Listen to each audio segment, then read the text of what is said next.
에너지는 생명의 원천이고 산업의 원동력이 되어 우리 생활에 가까이 다가와 있는데요. 인류의 행복한 삶과 풍요로운 미래, 그 소중한 꿈을 방사선 기술로 이룰 수 있다고 하네요. 암의 진단과 치료, 산업용 측정과 비파괴 검사를 가능케 하는 자원인 방사선. 농작물의 품종 개량을 통해 농업의 자원화를 실현하고 의료용 신소재 개발 등을 통해 우리의 일상생활과 산업을 풍요롭고 유익하게 해주는 소중한 자원이자 원동력인 방사선. 방사선을 이용한 연구는 의료용 소재, 농생명, 환경 등 미래의 첨단 산업 분야에서 괄목할 만한 성과들을 내고 있습니다. 우리나라의 독자적인 원자력 기술 개발을 이끌고 있는 한국원자력연구원 첨단방사선연구소의 과학자들. 그들을 통해 세계 인류의 원자력 기술의 꿈이 연결해가고 있습니다.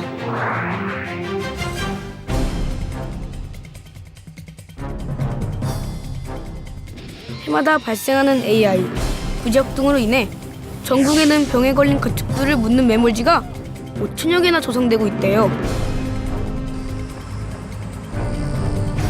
그런데 무서운 건 제대로 처리되지 않는 이런 매몰지에서 흘러나온 병행균이 토양은 물론 사람들이 먹고 생활에서 사용하는 지하수에도 스며들어서 사람들의 건강은 물론 목숨까지 위협하고 있다는 거예요. 침출수에는 여러 가지 유기오염 물질만 있을 뿐만 아니라 병원성 미생물이나 바이러스의 위험에 노출될 위험이 굉장히 가능성이 높고요.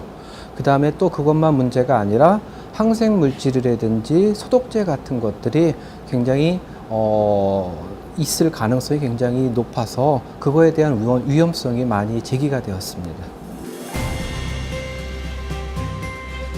이렇게 무시무시한 환경 오염으로부터 깨끗한 땅과 물, 환경을 지키는 기술을 연구하고 있는 분이 바로 저희 아빠. 한국원자력연구원 방사선 공업환경팀의 유승호 박사와 동료 과학자분들이에요.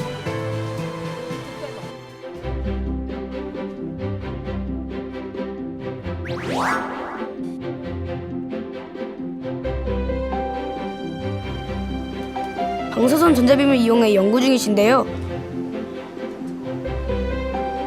전자빔은 방사선을 이용해 강력한 살균력과 분해 반응을 통해서 오염물질을 빠르게 처리하는 기술이에요. 바로 이 기술로 오염 토양 지하수, 핫폐수, 하수슬러지나 축산폐수를 안전하고 효과적으로 처리하는 거예요. 전 세계적으로는 대략 한 10만여 종의 화학물질이 존재하고 있고 그 다음에 매년 2천여 종의 신규 화학물질들이 만들어지고 있습니다. 제대로 처리가 되지 않고 강이나 호수나 바다로 이렇게 방류가 되고 있는데요. 그러다 보면은 이런 항생제가 미생물이나 사람한테 장기적으로 노출되었을 때 항생제 저항 유전자가 발현이 될 수가 있습니다. 항생제에 듣지 않는 이런 슈퍼박테리아가 출현했다라고 얘기하는데요. 결과적으로는 이렇게 환경에서 처리가 되지 않고 그렇게 된다면은 결국에는 국민보건학적으로 굉장히 위험한 상황에 될 수가 있다. 그동안 하수 슬러지나 축산 폐수는 대부분 바다에 그냥 버려져서 자연환경을 파괴할 위험이 있는데요. 아빠를 비롯한 우리의 과학자들이 안전하고 효율적으로 처리하는 기술을 개발하셔서 앞으로는 안전하게 처리할 수 있게 됐대요.